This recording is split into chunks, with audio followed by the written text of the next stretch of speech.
On this Money Monday, we're rounding out our student financial aid series with Patrick Ziegler, independent advisor representative at Innovative Advisory Group, to talk about the importance of formulating a college plan. And last week, Patrick, we started alluding to the fact that you may want to consider matching the cost of your college education with the major that you're hoping to declare. So when we're talking about planning for college, maybe we can start there.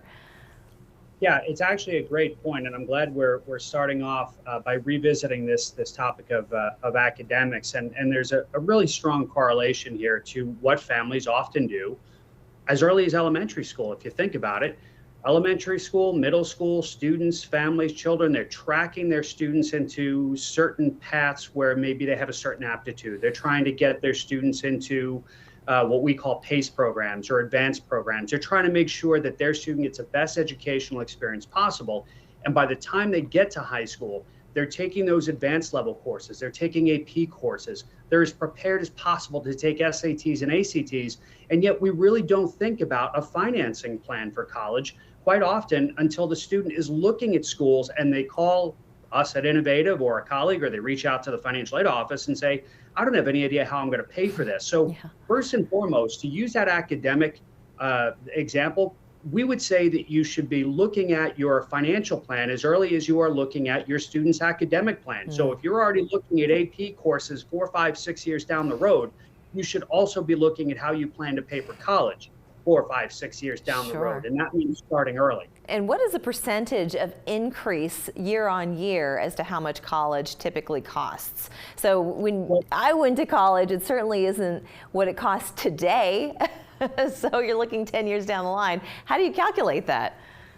Well, it really gets difficult. It almost becomes impossible when you start thinking about the fact that since the 1980s, you're absolutely right, college tuition costs have been increasing faster. In fact, usually at some multiplier of the inflation rate. So that's very difficult to keep up with. In fact, some would say it's an unsustainable continued increase in college costs. And quite honestly, in red and blue states, you've often seen a disinvestment in public education as well. And that puts more of the burden on families, which only reinforces the need to start a little bit earlier. But you're absolutely right. When you're looking out several years, 5 years, 10 years, if your child was just born at 17 or 18 years, it sounds astronomical. I'll give you two quick hits, though. The first is to remember that you have time. No matter when you start saving, start saving. Every little bit that you can save could potentially help offset some student loan debt. Now, some people like to say, what if I could only save a couple $1,000s? It's nothing. But if you run an amortization table on how much interest you accumulate with just a couple $1,000s more debt, it does make a difference. So start saving whenever you can, but the earlier the better. That's one. The second thing is families need to remember that all families' college financing plans are going to look different. Some families can write a check and some families need to borrow, and that's okay. But realize that for most families, paying for college means that they're going to pull money from a whole host of different sources. We're all just trying to piece it together the best we can because of that increasing cost of college that you referenced right at the outset. So know that you're going to borrow some money, probably. You're going to look at some scholarships. You're going to look at some money from the college. You might get some money from your employer. You might get a few grants. And then you may also be making a monthly installment plan payment to help cover the remaining costs. But that's okay. The important thing is to start having an idea as to where you can start finding these little pockets of money earlier as opposed to later. So you're not sending my colleagues and I an email in January of your senior year. Right. What are some of the products that people can start investing in? I know the 529 plan is a big one. Are there any other plans that people should consider socking some money away where it can at least accrue some interest?